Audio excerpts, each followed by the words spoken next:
Hello and welcome to another episode of ISO 400. I am your host, Julius Motal. This week I'm talking with Rinzi Ruiz, a street and commercial photographer based out of Los Angeles, whose black and white work is really something else. In this episode, he shares his philosophy on the streets, images he won't shoot, how he finds the light, and how he switches between commercial and street photography and much more. So, I hope you enjoy this episode. And as always, our music is provided by Yuki Futami, a New York-based jazz musician. Thanks so much, and hope you enjoy. Welcome to this episode of ISO 400. This is the 8th episode. So thank you for taking the time. Thanks for having me. Oh, of course. As per my research, something I didn't know, you do wedding photography. When I first learned of you, it was in the street photography context, and as I was looking more at your stuff, I learned about the weddings you do. I spoke with Robert Larson for the most recent episode that's coming out on Friday. Oh, awesome! Yeah, and he said that you shot his wedding, and I thought, a street photographer shooting a wedding. Interesting, and then I realized that you do weddings is a thing you do. Yeah, I mean, I've done that and portraits and things like that, like corporate portraits and events, of course. Like, I freelance, so sort of whatever comes my way that I feel like I can do or I enjoy doing, I'll do. Like, not so much on the product photography. Sure. But not that I couldn't do that, but it's something I don't enjoy as much as shooting people. So yeah. And Robert's a great guy. I love that guy. He is. And the wedding photos look gorgeous from what I saw on your website. So, thanks, man. So what was your first foray into photography? Like, what genre was it, and like how did you move into other things? Well, I started off, just like everybody else. Had a camera, had a point and shoot, and mostly took it out when I was going on a vacation to document the whole thing and take pictures of everything. And, I posted a few of those, and actually not even a few. I posted like all 1,000 photos. as people do, but when you don't know much about how to edit your photos. Yeah. And I got some good responses with like some of the photos, and then I said, okay, well, what is it about this photography thing? And I didn't know much about the camera, so I mean, the first thing I try to do was just learn how to use a camera. So with my point and shoot, I try to figure out what aperture was and shutter and just all the technical aspects, and bought a camera and just started shooting the most random things, mostly things around the yard and family parties, of course. And then I started researching online and found, street photography. And I was like, wow, that's pretty cool. It kind of combines my love for like exploration and taking pictures and kind of puts them together, and I enjoyed that. It kind of reminds me of the times I'm on vacation, just walking around and seeing the sights and taking pictures of things I find interesting. Yeah. And then so from that point, I just started learning and started meeting people online that was into street photography. A lot of people that I knew personally were into landscape or dog photography. So they didn't quite get the whole interest that I had in taking pictures of people I didn't know. But they respected that I did, and I would get tips from them as far as, like, at the time I was looking for a camera, and they were like, well, Nikon does this and Canon does this, and et cetera, et cetera. And then I had to find out from on my own. So I did my research during that time. Are you mainly self-taught? Did you take any classes? Specifically for the camera, no. I didn't take any classes. I kind of just Hmm. learned on my own, figured it out. Read a lot of websites and bought some books, and Yeah. kind of just figured it out and trial and error. Yeah. I made a lot of mistakes, and Hmm. like I'd walk around shooting at 1.4 the whole time. Once I got a lens that had Yeah, of some, course. really fast lens, Yeah. and realized, okay, well, half of my stuff, or more than half of my stuff, is out of focus Hmm. and or overexposed or whatever. So from that, I was like, okay, well, this is what I got to do, and don't do this. And the Hmm. ones that the photographs that did succeed, I would try to replicate and see what I did right. Hmm. Uh, so yeah, Yeah. One thing I've noticed in looking at your photographs since learning about you many months ago, and there's just incredible light in like all of your images. There's at least one strong batch of light, even if it's not the entire frame. How did you learn to I guess find the light in that way? well, one of the ways that I kind of I kind of learned all that was, I took an Eric Kim workshop Mm. Mm-hmm.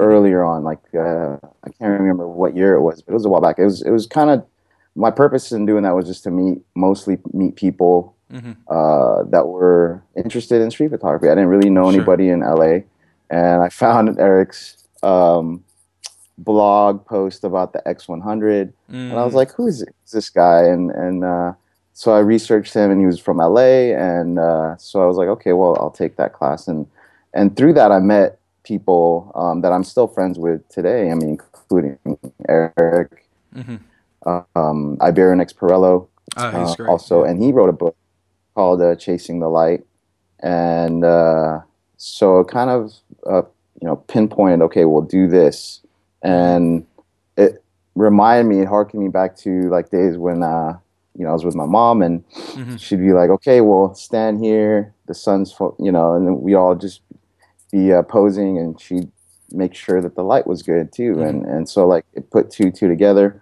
um Also with like art school, we Mm-hmm. would you know when we would do figure drawing, Mm-hmm. somebody would have a light, and we draw the light and the shadows, and things like that. So a lot of things started coming together at that Mm-hmm. point in time, and then it was just about me going out and figuring out how to shoot that. And Yeah. so went out and practiced and kind of was figuring out, okay, well, where's the light coming from? And once I got a few successful shots, at least to my liking, Yeah. I was, oh, okay, this is how I do it. These are my settings. Mm-hmm. I can change them here and there depending on how strong the light is. Mm-hmm. Um, so yeah, that's kind of how it all came about.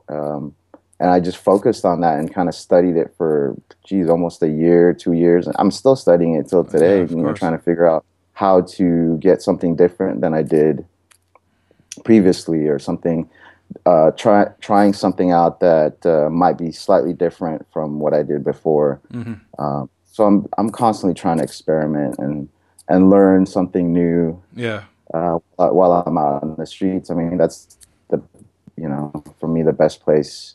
I mean, I got to learn my cameras Mm-hmm. while I was out shooting on the streets, which helped me take better portraits and Mm-hmm. take shoot events where I was ready for whatever was going on, and get my settings Yeah. uh, changed quickly, enough to be able to get shots.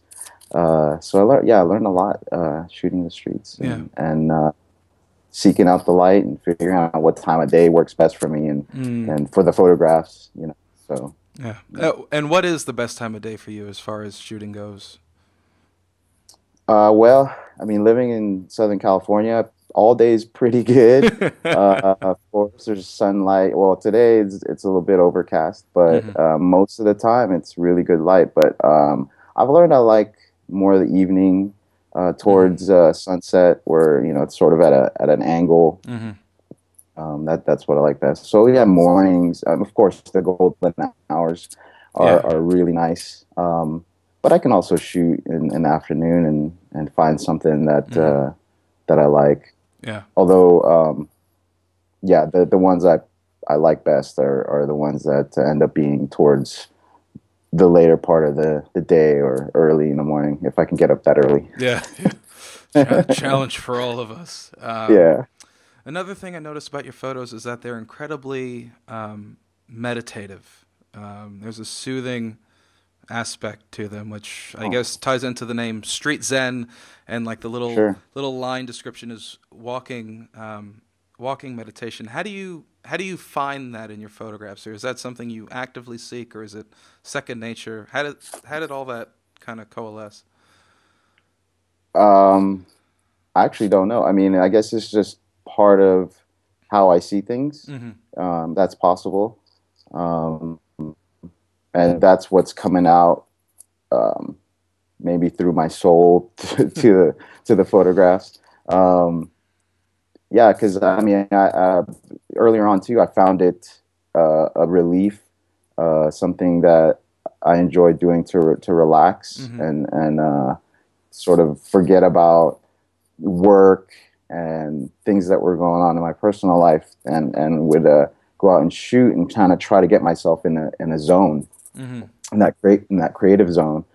Um, and it's yeah, it's possible that that's what's coming out in my photos because I am trying to get into a relaxed sort of in a creative zone kind of state while I'm out. I'm sometimes I think when I'm going out, okay, this is what I want, this is what I'm going to do, these are the type of photographs I want to get. Mm-hmm. Um, but where I really enjoy it is when I'm just not thinking at Mm. all.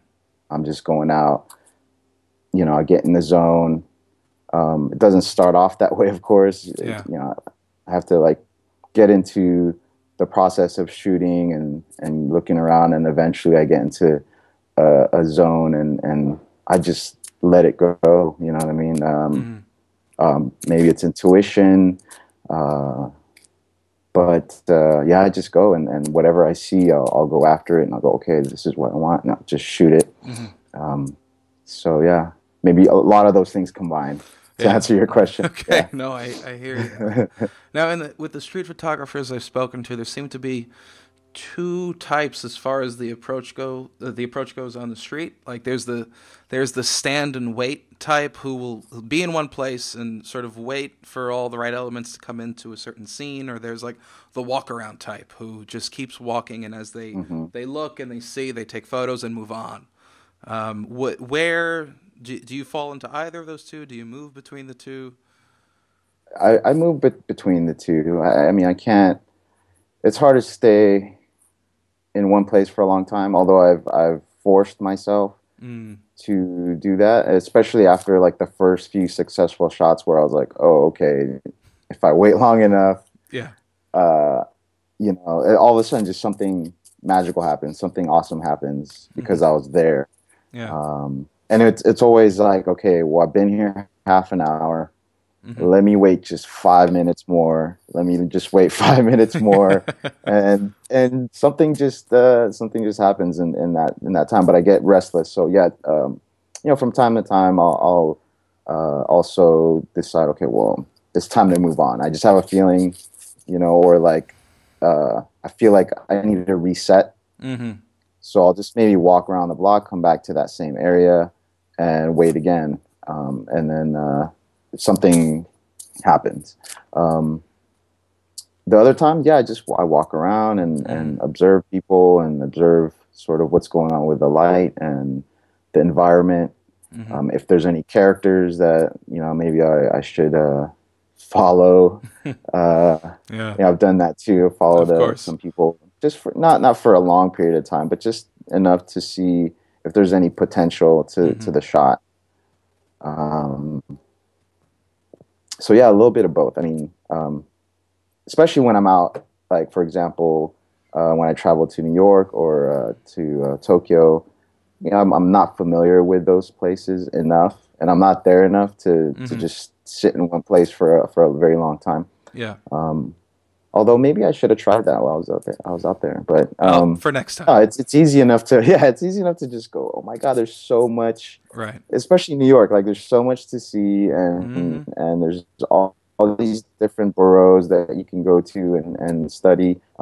So for the last two times I was in New York, it was just about okay, well, let me take in and walk around and get as much as possible. And then, yeah, maybe in future visits, I can just maybe focus on one place. Mm-hmm. Are there photographs you won't take on the street? Yeah, yeah. There's a lot. But I usually won't. There's a lot of homeless folks in downtown LA. Mm-hmm. I try not to. I mean, as much as possible, Mm-hmm. especially if it's something that I feel it just doesn't feel right to me. Mm-hmm. But I mean, they are part of what happens in downtown, and they're part of the Sure. people who are there. Yeah. So once in a while, if it makes sense and it's not something that's sad, like too sad, or something that I don't feel right shooting, then I won't shoot it. Mm-hmm. Certain other things like things that maybe others might find really interesting because Mm-hmm. it's grotesque or just really really out there. I might not shoot it, or I might shoot it and just never show it. Mm. There's that too. Yeah. So yeah, I mean, I won't. Folks also a while back would be like, "Man, you're on the sunny side of the street. It's so hot, especially during summertime." Mm-hmm. And I choose the sunny side, and some people will go on the shade. And for me, I know that I'm not going to shoot in the shade as much Mm-hmm.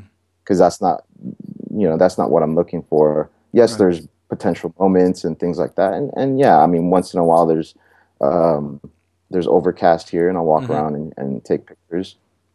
But the ones that really catch my attention is being on the sunny side of the street, and I'll see something that's um, sort of highlighted by the light, Mm-hmm. and that's what I'll see. I think my eyes are just now attuned to seeing in that way. Yeah.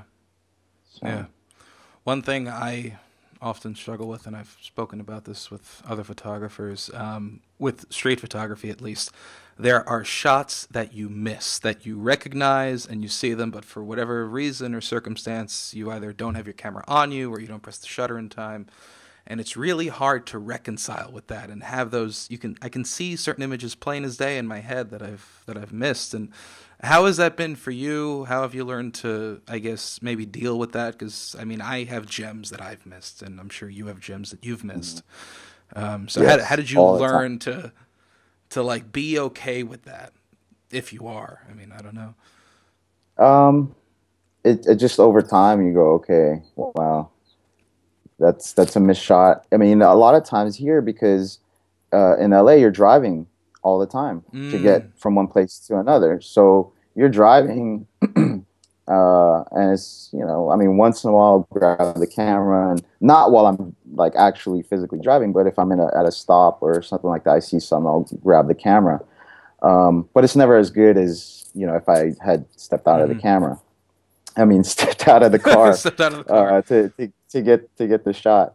But yeah, I mean, as far as like walking around, there's a lot of shots that I'm sitting there or standing there observing the scene, and it just happens, and I'm like, oh damn, why didn't I take the shot? Like, why Yeah. was I even?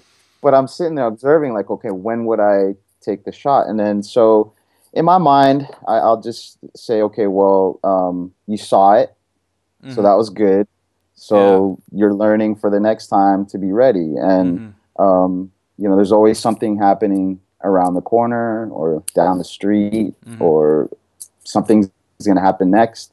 So just be ready the next time. So that's kind of what I tell myself. Just there's always going to be something around the corner. So I'm not going to dwell on the missed shot so much. I'm going to stay as positive as I can while I'm out, and just whatever comes to me. If I'm ready for it, I'm ready for it. If not, then it's Mm-hmm. just it's street photography. It's not like a commission work or anything like that where I That's have true. to get something. Yeah. You know, there's no deadlines. There's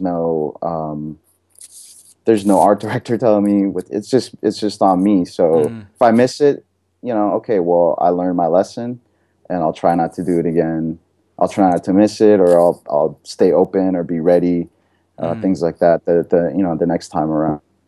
But yeah, I don't dwell too much on missed shots. Yeah. Like there's some where I'm like, oh man, I wish I got that. But I mean, what am I Yeah. gonna do about it? You know, No, of so I'll course, just of course. stay focused on the next one that might come up. Mm. So Now, with moving between street work, which can be very relaxed at your own pace, and say commissioned work or weddings, where there's a definite time frame that you have to work within and obviously get the shots. Is there a mental switch like you have to make when you move from one to the other? Like, how do you reframe your a little mind? bit. Well, I this it kind of there's some similarities and there's some differences. Mm-hmm.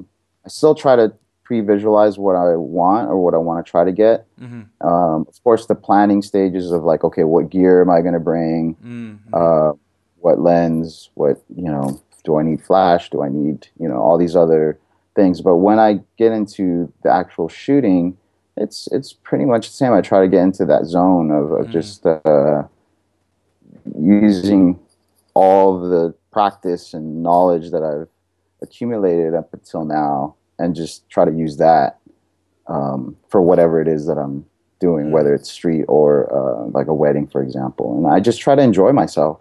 I mean, it's supposed to be fun Yeah, of course. um, for me, at least.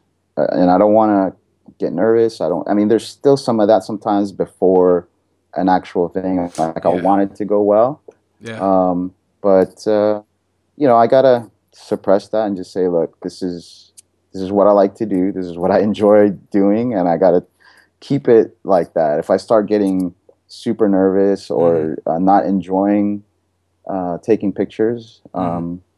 then I mean, like, you know, might as well get back to graphic design or do something else. Yeah. So yeah, I try to keep it, you know, chill and just have fun with whoever it is I'm shooting. And then fortunately, a lot of the clients that I've had have been super chill Mm-hmm. and really good people.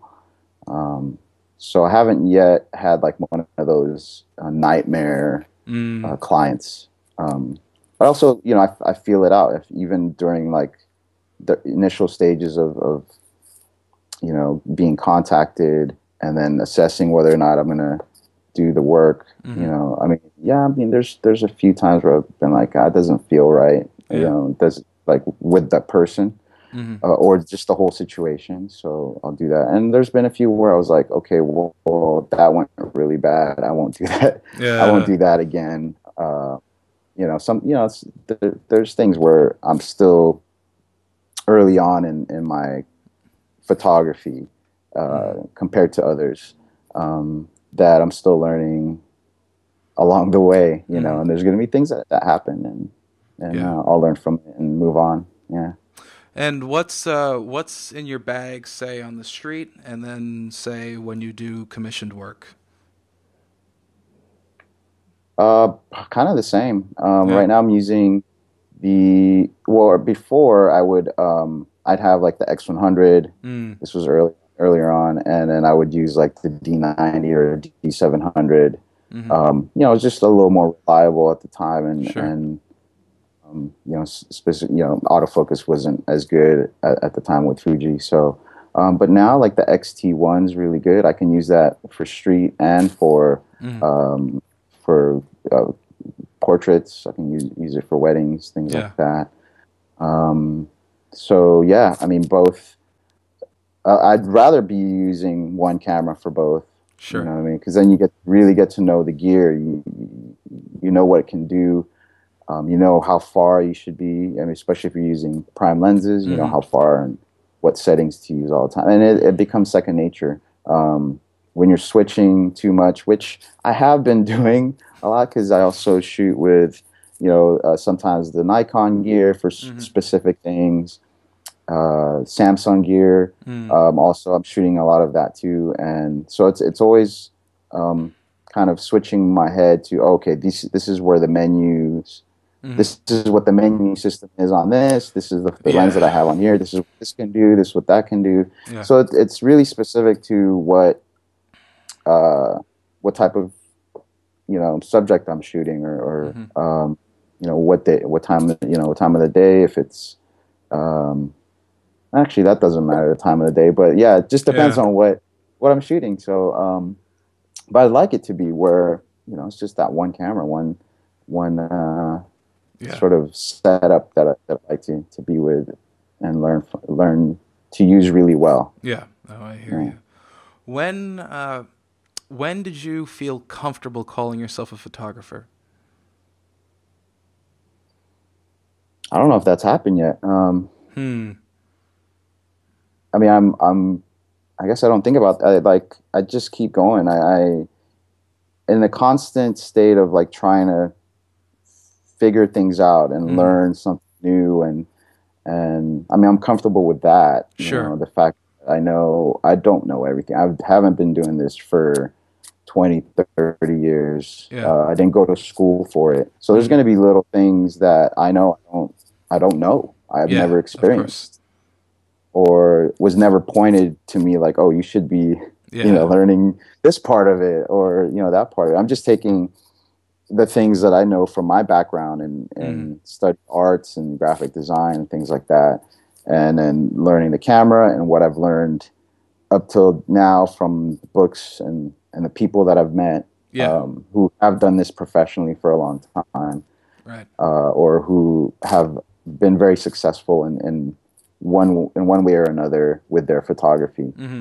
And I'm just taking um, bits and pieces from those things that I've noticed and learned from them, and then Hmm. just kind of making it my own. So Yeah. No, I hear you. What drew you to black and white over color? I've seen sprinklings of color on your website, yeah, but it's all, save for the Tokyo stuff and some bits of wedding, it's all black and white. What yeah. drew you to that, and what do you find that black and white does for you and your photography that color necessarily can't? I think earlier on, I realized it was more of a feeling and more of a mood Mm, with black and white photography. At least that's what I felt at, sure. at the time. And that I believe that's what drew me to black and white photography. Mm. Mentally, felt like for some reason I thought it was going to be easier because I didn't have to deal with color where you can Yeah. process it billions and billions of different ways. Yeah. I mean, not that you couldn't process black and white different ways, because I've learned that that's also um, something that you have to Yeah. learn to figure out. Um, but yeah, I mean, I felt like it was the right way to go for me at the Mm. time, as far as the feeling of it, and what I felt inside expressed what I felt, I guess, with that photograph. Mm-hmm. And it just made, for me, it just made more sense, I guess. Mm. And even till today, when I'm kind of choosing whether it's going to be black and white or color, Mm-hmm.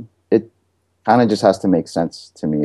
If I can feel the photograph and see what's going on in the photograph Mm-hmm. better in black and white, then that's what I'll do. And then if the color is what draws attention to the subject, Mm. and the colors sort of tells the mood and the feeling of the photograph a lot better, then I'll keep it in color. Yeah. So it just really is a matter of, like, for me in my mind, okay, well, does it make more sense this way or that way? But sometimes I just know off the bat when I take it, I'm like, okay, that's definitely going to be in black and white. I feel it in black and white. Yeah. So And so, what was it about the Tokyo Gallery? It's like a gem. It's like a rare treat on your website as far as the color goes. What was it about that selection of images that made you think or made you say, "I'm going to keep this in color"? that it just made sense. It felt right Mm. when I processed it. I wanted to have, because a few of those were kind of in at night, And at night, you know, the colors just become a lot more vibrant. It just made more sense to me, and it portrayed the feeling that I had when I was there shooting at night, and the mood you know, framed and it presented the photo just the way that I felt it should be. So Yeah. I think that's what made it just made more sense to me No, at the end of the day. I hear you. Yeah. I also noticed on your website, at least, that your street work in black and white is split between orientation. You've got your portrait orientation gallery, and you've got your landscape orientation gallery. Why the split? Why not mix and match? What is it about the? I know. It's really simple, and it really is a matter of presentation for me. And when I was on my phone and I was going through swiping, Yeah, I was like, well, you know, it's fun you're back and forth, constantly back going and like forth, and this. it's Yeah. kind of so it was bugging me, and so I was like, okay, well, let's presentation wise, if I can do that, and it just I tried it that long ago when I put those up, and it kind of just stayed that way. So pretty simple idea for me, just right. just out of presentation. Good. No, good to know. It's a smart approach, I think. I was looking at Okay, all yeah, right, no, cool. it's good because whenever I'd look at my stuff and I want to see the portrait stuff at like full, you know, full length, sometimes I'll just switch it to landscape and like turn my screen just to see it full, Yeah, because it's a shame it has to get letterboxed that way. yeah. But I was looking at captured souls on your website. Can you tell me a little bit about that? I mean, they're beautiful portraits, and I'm wondering what was the idea behind it? Why that name? Did you talk to these people? What's the story behind it? You know, at the time I was still doing a lot more street portraiture, and a lot of them were candid. A few of them were ones where I asked them for their picture. Actually, very few of them. A lot of them were more candid, and shot with a sort of a longer focal length. When I started off, I wasn't as comfortable shooting very close to people, and I also really liked the 85 millimeter, like It's a good length. the framing, the compression. It really looked. It looked good. I liked how it looked, so I would shoot with that. And for portraits, it's amazing. Yeah. So, and I caught a few really good ones. It started actually that whole series started off with the man behind the glass, where it's sort of his face is partially lit, and from that point on, and without even thinking about it, I would capture a few photographs, and then on Flickr I sort of put them all together, and that was sort of the name that came to mind at the time, and it stuck. And it made sense, so that's what I titled it. But yeah, it was just a collection of the street portraits that I'd taken, and it came together really well. I was like, wow, this is pretty cool. So from that point, I was like, okay, well, I don't want to do things too differently from that, especially if I want to include it in that series of photos. But I mean, I don't think about it too much, but I try to stay within that same kind of framing. Yeah. And sort of the use of light, and has to have something about those people that I find interesting. You know, there's the one guy with the huge mustache. Yeah. And that guy actually asked, and we were walking down the street together, sort of Side by side. yeah, like just happenstance, and I'd look over and I was like, oh damn, that's pretty cool. So I turn around and I was like, dude, how long did it take you to grow that? It's, all that, I just was genuinely interested in his look and his story. And he was just cruising around downtown, just exited the bus, was headed towards somewhere else, and the sun was not actually in the best position, but it was in a good position for that shot to highlight Right. the mustache, so that kind of worked out.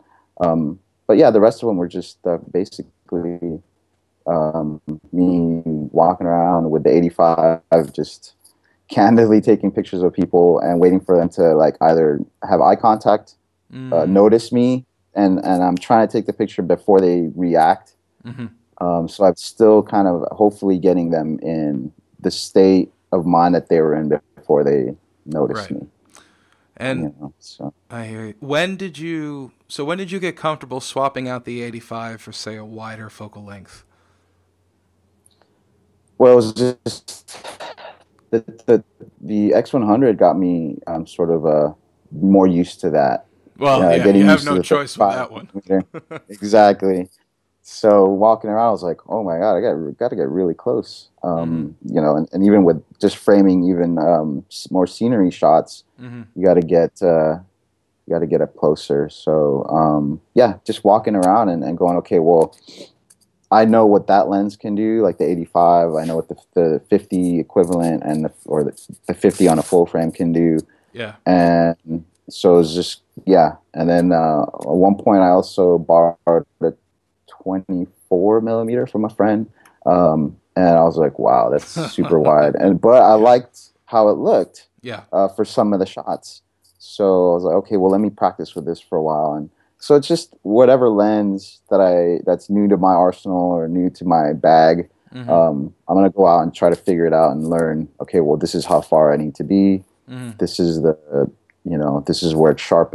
Just the little things that you kind of have to Mm-hmm. know, but then forget and just shoot after a while. You Yeah. know what I mean? Yeah, of course. Yeah. And So you, it's still hard though to shoot with yeah, a wide angle. yeah. Yeah. Don't I know it? Um, Yeah. you teach workshops too. I've heard at least. Yeah. What do you teach?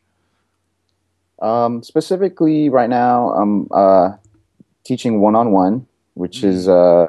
just one person typically. Mm-hmm. There's been a few where it was like two or three people, Mm-hmm. which small groups are a lot better. I found that you know the folks that I'm teaching get a lot more out of the one-on-ones. I Mm-hmm. cater the day specifically to what they want to learn. Mm-hmm. So if it's basic camera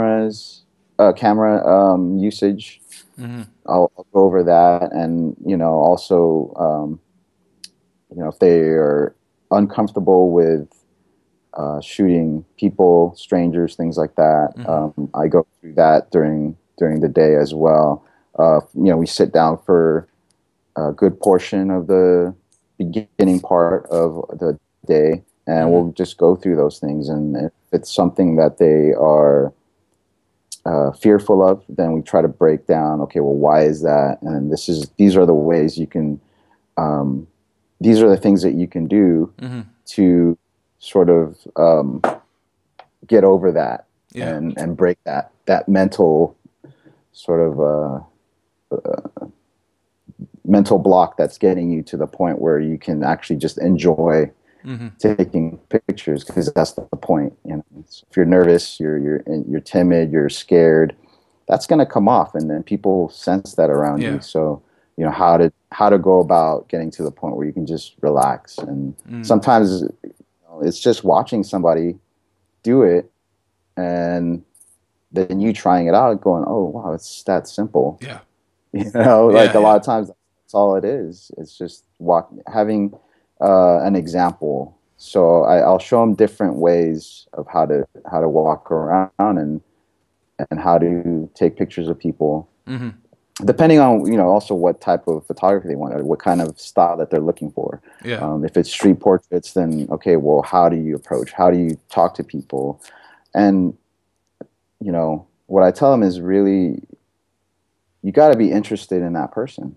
Yeah. You know, like, what is it about that Mm-hmm. person that you find interesting enough to go, okay, well, I want to take a picture of that person. Yeah. And then, if it's something that you want to approach them about, Mm-hmm. then talk to them about that and be Yeah.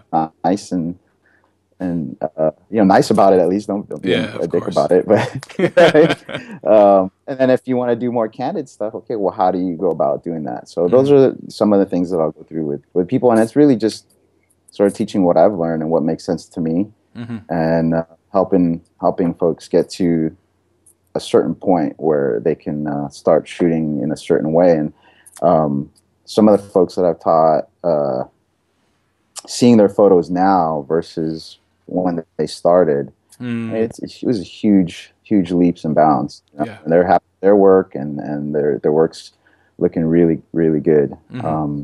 They're happy with it. So, and that's for me for the fulfilling part is like they're learning, they're taking what little bits and pieces of information that I give them Hmm. and applying it. You know what I Yeah. mean? So, and that's good. That's Yeah. good. I hear you. Are there things you've learned from your students, from the folks you've taught?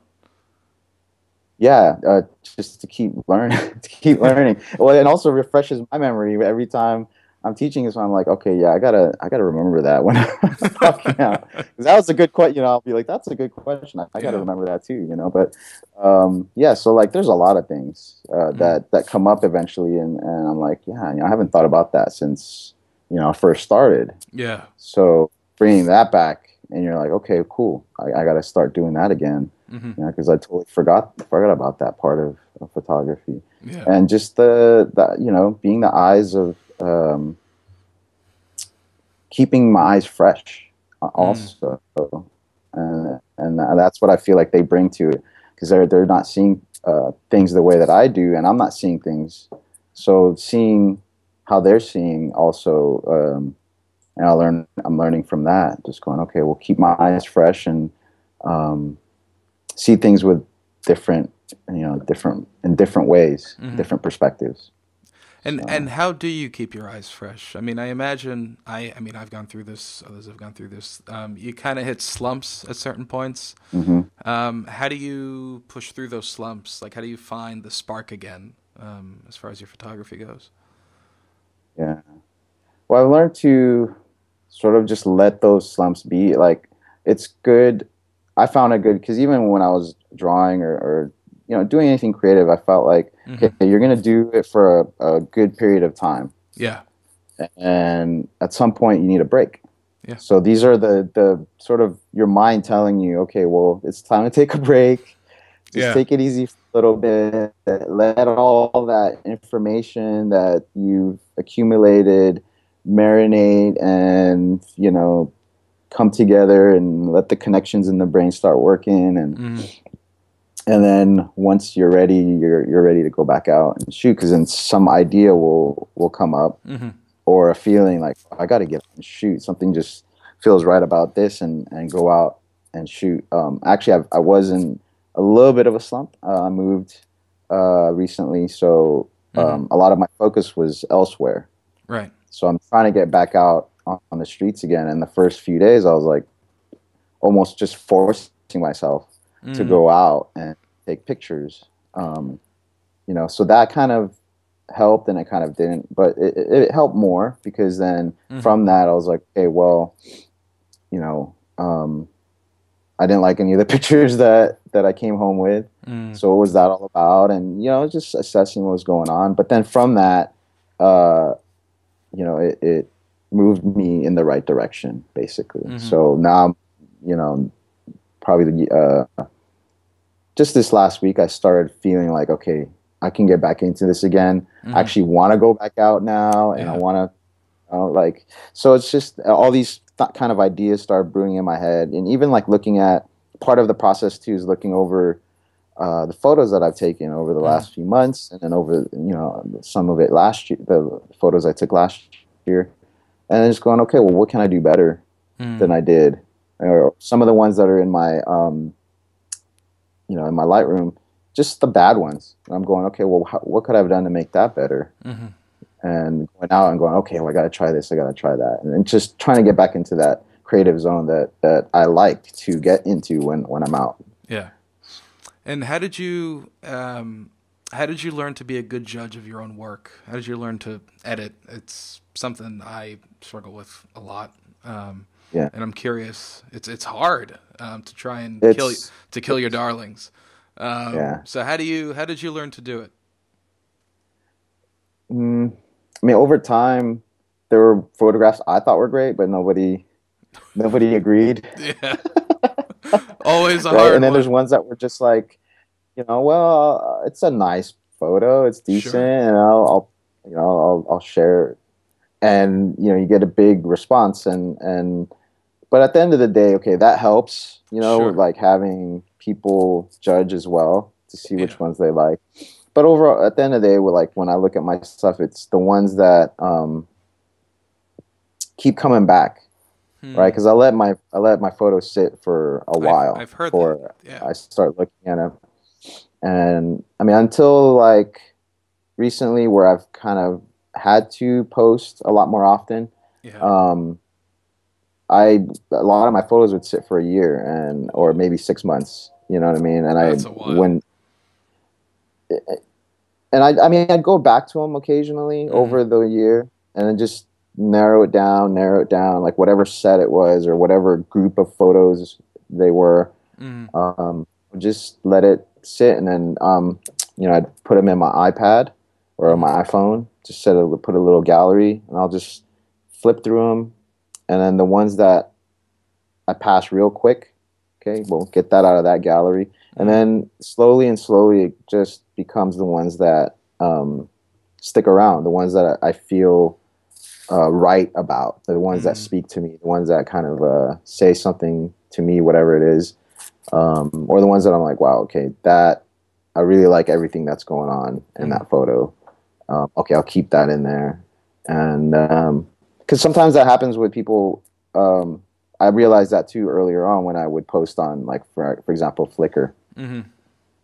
and so I'd post it because I thought I was happy with it. Maybe 2 or 3 days after I took the shot, and then a month or two later, I'm like, oh my god, that was horrible. Like, why did I ever post that up, man? Like now Yeah. people think I'm a horrible photographer because Yeah. that's Yeah. up in my thing. You know what I mean?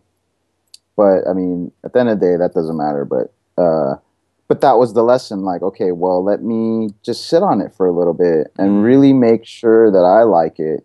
Mm. Make sure it says something to me, that it's something that I want to put out there, and um, that it represents me Hmm. as a photographer.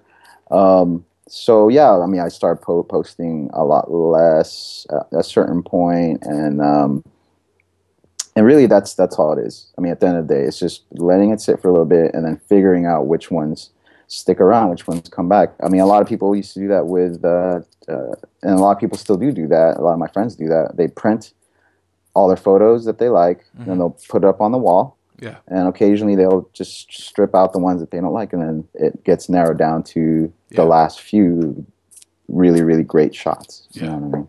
Oh man. So, I mean, I've learned that over the last 4 or 5 years of Mm. just, um, you know, tips from guys like that who are like, yeah, just print it out and let it, put it Yeah. up on your wall and see which ones. I was like, okay, I can do that with my iPad. It's the same thing, Yeah. kind of, but I don't have to print everything. Although it still is a good idea to print. Like Yeah. it's such a great. I did that towards the end of last year. I got my printer working. It's Hmm. a pretty crappy printer, but got some nice photo paper. Started printing. I was like, wow, this looks awesome. Yeah.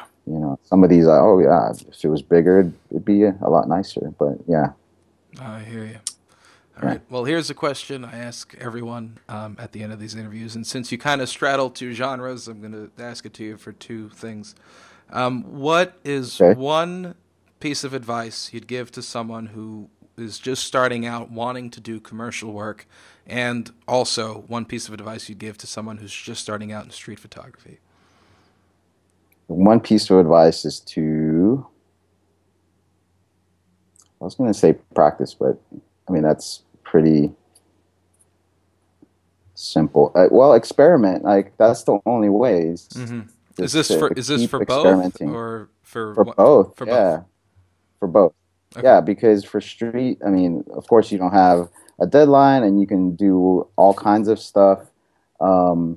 and see what works for you and see what doesn't work for you. Because at the end of the day, it's what you like and what you want out of the photo, and what kind of gear you want and what type of lenses you want and how you want to process things. You want it to be you. Yeah. And so try a lot of stuff. Try like how this person does it. Try how this person does it. Try how, try this style, and then eventually you'll be like, okay, well, I like these parts of it, and then just eventually it'll become the way that you do it. And I think that applies to both street and commercial. I mean, in commercial, you sometimes you got to do stuff the way that somebody else wants to do it.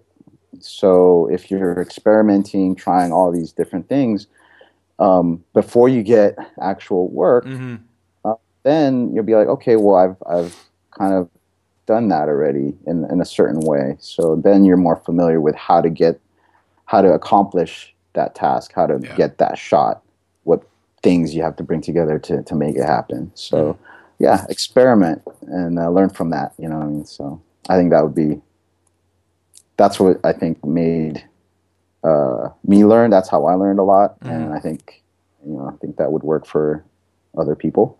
Okay. Yeah. Great. Thank you. Thank you so much for taking the time to do this. Thanks for having me. Oh yeah, of course. Thank you. Thanks so much for watching. This has been ISO 400. If you'd like to see more of Rinzi's work, you can go to rinziruizphotography.com. You can find him on Tumblr at streetzen.tumblr.com or on Instagram at rinzizen. And if you like what we do, please hit subscribe down below and share this with your friends. Thanks so much, and see you next week.